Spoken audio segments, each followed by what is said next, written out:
Hi friends, നമസ്കാരം. Krishna's story time എല്ലാവർക്കും സുസ്വാഗതം. കൃഷ്ണായനം കഥ കേൾക്കാം. എല്ലാവർക്കും ശ്രീകൃഷ്ണ ഭഗവാന്റെ അനുഗ്രഹാശിസുകൾ ഉണ്ടാകട്ടെ എന്ന് പ്രാർത്ഥിക്കുന്നു.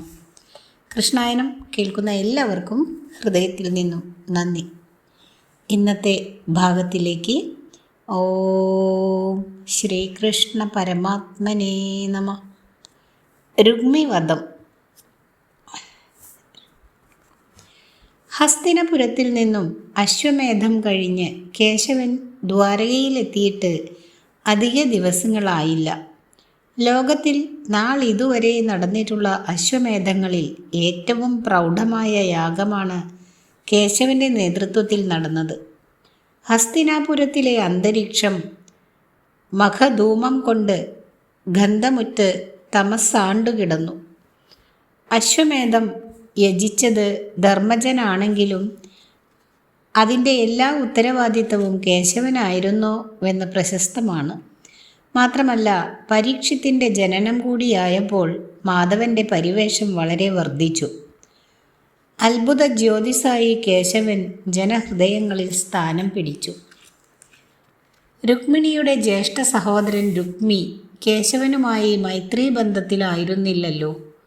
രുക്മിണിയുടെ വിവാഹാനന്തരം പ്രതിജ്ഞ പാലിക്കുവാൻ ഭോജകടത്തിൽ തന്നെയാണ് രുക്മി താമസിച്ചിരുന്നത്. കേശവൻ വരുത്തിയ അസ്വസ്ഥത രുക്മിയുടെ മനസ്സിൽ ആഴത്തിലുള്ള മുറിവുണ്ടാക്കി. എന്നാൽ കേശവൻ്റെ പ്രശസ്തി നാൾക്കുനാൾ വളർന്നതോടെ രുക്മിക്ക് ഒരു കാര്യം ബോധ്യമായി: മാധവനെ എതിർത്തു നിൽക്കുവാൻ ആവുകയില്ല. അദ്ദേഹവുമായി ബന്ധുത്വം ഉറപ്പിക്കുന്നത് തന്നെയാണ് ബുദ്ധി. ഇങ്ങനെ ചിന്തിച്ച രുക്മി ഒരു ദിവസം ദ്വാരകയിലെത്തി. ജ്യേഷ്ഠൻ വന്നിരിക്കുന്ന വിവരം രുക്മിണിയാണ് ആദ്യം അറിഞ്ഞത്. അവൾ കേശവനോട് വിവരം ഉണർത്തിച്ചു. രുക്മിയുടെ മനസ്സു മാറിയതിൽ മാധവനും സന്തോഷിച്ചു. മാധവനും രുക്മിയെയും പരിവാരങ്ങളെയും സ്വീകരിച്ചു.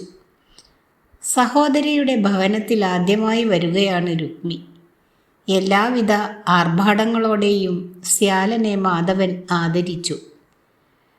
വിശ്രമ മണ്ഡപത്തിലിരുന്ന രുക്മി സംഭാഷണം ആരംഭിച്ചു.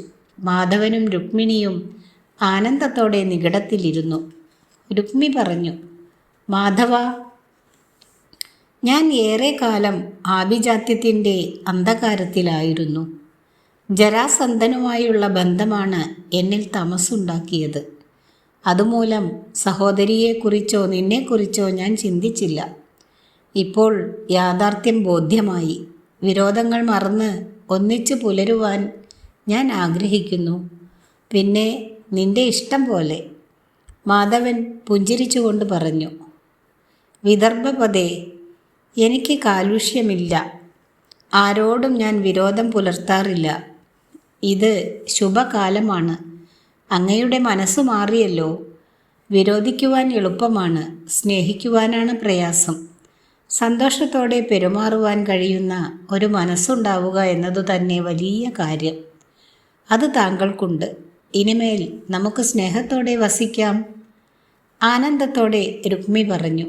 നെടുനാൾ വേർപെട്ടിരുന്ന നമ്മൾ ഇന്ന് ഒന്നിച്ചിരിക്കുകയാണ്. മംഗളമായി ഈ ദിനം കൊണ്ടാടണം. മാത്രമല്ല, ഈ ബന്ധം മറ്റെന്തെങ്കിലും ബന്ധത്തിലൂടെ ഉറപ്പിക്കുകയും വേണം. ഞാൻ ഒരു വഴി ആലോചിക്കുന്നുണ്ട്. രുക്മിണിക്കും മാധവനും ഇഷ്ടമാവുമെങ്കിൽ മതി അത്. കേശവൻ ചോദിച്ചു: എന്താണ് ആ മാർഗം? എൻ്റെ പൗത്രി രോചനയ്ക്ക് വിവാഹപ്രായം എത്തി. അവളെ അനിരുദ്ധന് കൊടുക്കുവാൻ ഞാൻ തയ്യാറാണ്. ഇനി അറിയുവാനുള്ളത് അവൻ്റെ മനസ്സാണ്.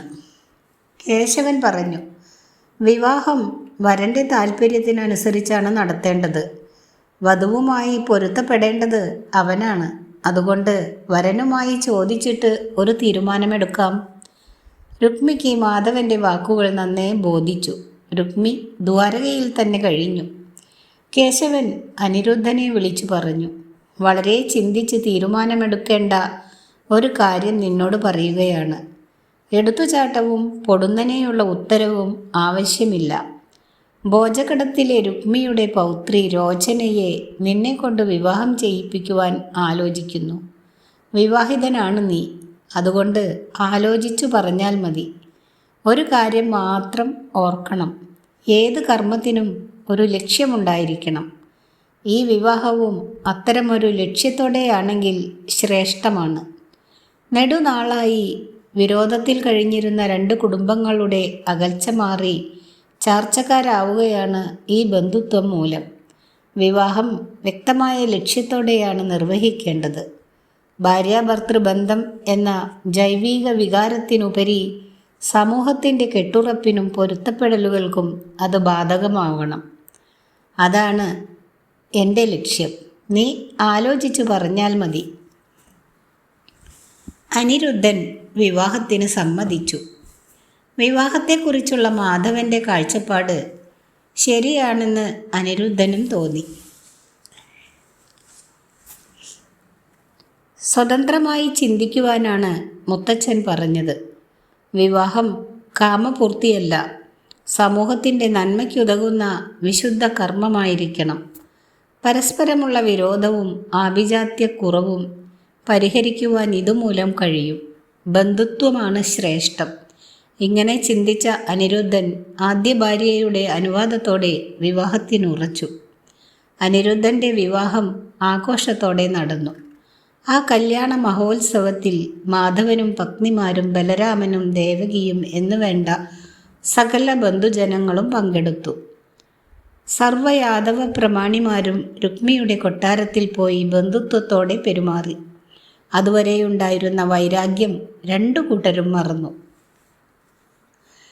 മിത്രഭാവത്തിൽ എല്ലാവരും സഹകരിച്ചു കഴിയുന്നത് കണ്ട് ഏറ്റവും കൂടുതൽ സന്തോഷിച്ചത് രുക്മിണിയായിരുന്നു. കല്യാണം കഴിഞ്ഞ് കുറച്ചു നാൾ കൂടെ രാമകൃഷ്ണന്മാരും ബന്ധുജനങ്ങളും ഭോജകടത്തിൽ തന്നെ താമസിച്ചു. രുക്മി അത്യന്തം സന്തുഷ്ടനായി തീർന്നു.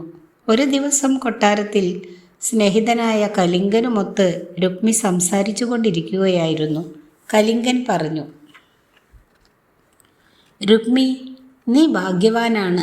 വിദർഭയിലെ രാജാവ് കേശവന്റെ സ്യാലൻ, ദ്വാരകാധിപതികളായ രാമകൃഷ്ണന്മാർ ബന്ധുക്കൾ.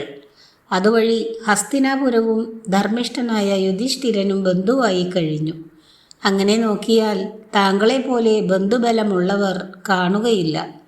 എന്നാലും അവരെ അപേക്ഷിച്ച് ഏതെങ്കിലും വിധത്തിലൊരു മാനം നീ നേടണം. ചൂതുകളിയല്ലാതെ മറ്റൊരു മാർഗവും അതിനില്ല.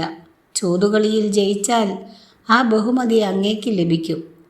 ദൂതവൈദഗ്ധ്യം രാജാക്കന്മാർക്ക് ബഹുമതിയാണ്. അത് ഒരു രാജാവായി തന്നെ, അതും ഒരു രാജവിജയമായി തന്നെ കണക്കാക്കാം. അതുകൊണ്ട് യദുവംശ നേതാവായ ബലരാമനെ ചൂതിന് വിളിക്കൂ. അദ്ദേഹത്തിന് ദ്യൂതത്തിൽ വലിയ പരിജ്ഞാനമൊന്നുമില്ല. കലിംഗൻ്റെ അഭിപ്രായം ശരിയാണെന്ന് രുക്മിക്ക് തോന്നി. കാലത്തിൻ്റെ ഗർഭത്തിൽ മുളപൊന്തുന്ന യാഥാർത്ഥ്യങ്ങൾ ആരറിയുന്നു? കലിംഗ രാജാവിൻ്റെ നിർബന്ധം ഏറിയപ്പോൾ രുക്മി ബലരാമനെ ചൂതിന് വിളിച്ചു. ബലരാമനും ദ്യൂതത്തിനുള്ള ക്ഷണം സന്തോഷം നൽകി. വലിയ വാശിയോടെ ഇരുവരും വാതുവെച്ച് കളിയും ആരംഭിച്ചു. പന്തയത്തിൽ രാമൻ മുന്നിൽ തന്നെയായിരുന്നു. കളിയിൽ രുക്മിയായിരുന്നു മിടുക്കൻ. പന്തയത്തിൽ രാമൻ തോറ്റു. രുക്മിയുടെ പക്ഷക്കാർ ചിരിച്ചു തുടങ്ങി. കലിംഗൻ സന്തോഷം കൊണ്ട് ഉച്ചത്തിൽ അട്ടഹസിച്ചു. രാമന് കോപം വന്നു. എങ്കിലും രേവതീകാന്തൻ ക്ഷമിച്ചു. കളിയിൽ ജയിക്കണമെന്ന് കരുതി 1,00,000 സ്വർണ്ണ നാണയം പന്തയം പറഞ്ഞു. എല്ലാവരും പന്തയത്തുക കേട്ട് അതിശയിച്ചു.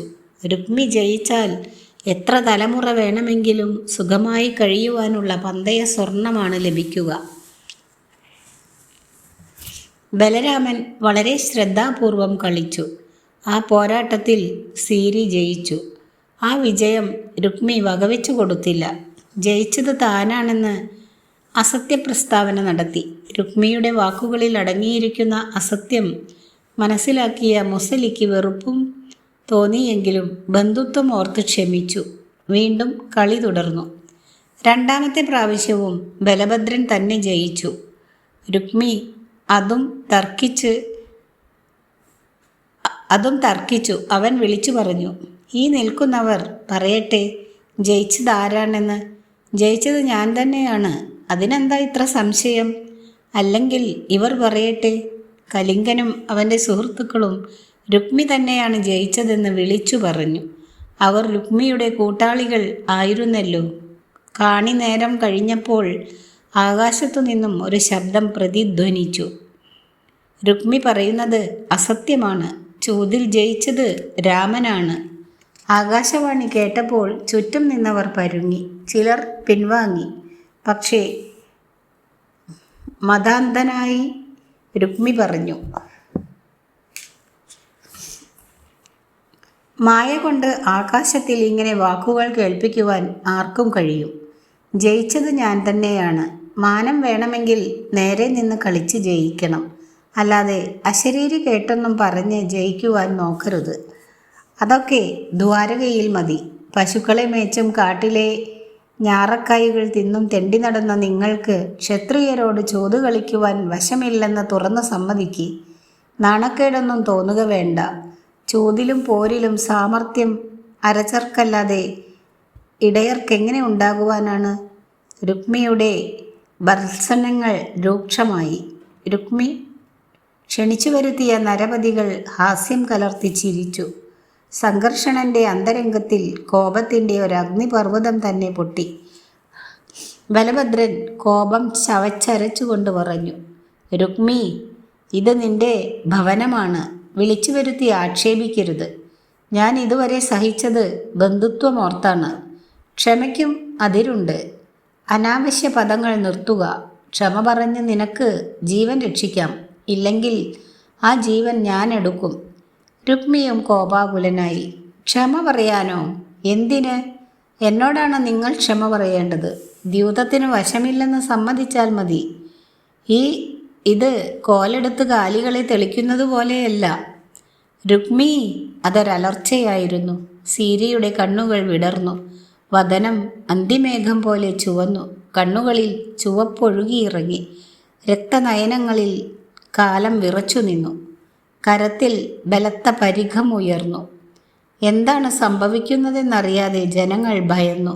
അവരുടെ കണ്ണുകൾ തുറന്നു തന്നെയിരുന്നു. ബലഭദ്രനിൽ അനേകം ബലഭദ്രന്മാർ ഉണരുന്നതുപോലെ തോന്നി.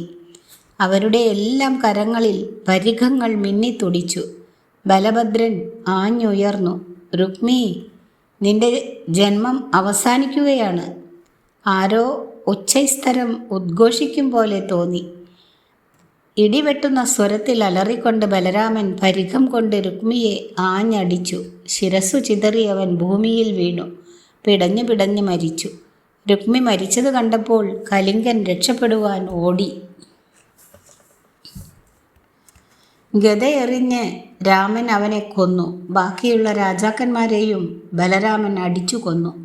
സംഭവം അരനിമിഷത്തിനുള്ളിൽ മാധവന്റെ സമീപമെത്തി. രുക്മിണി ഇടിവെട്ടേറ്റ ഒരുവളെ പോലെ പതിച്ചു.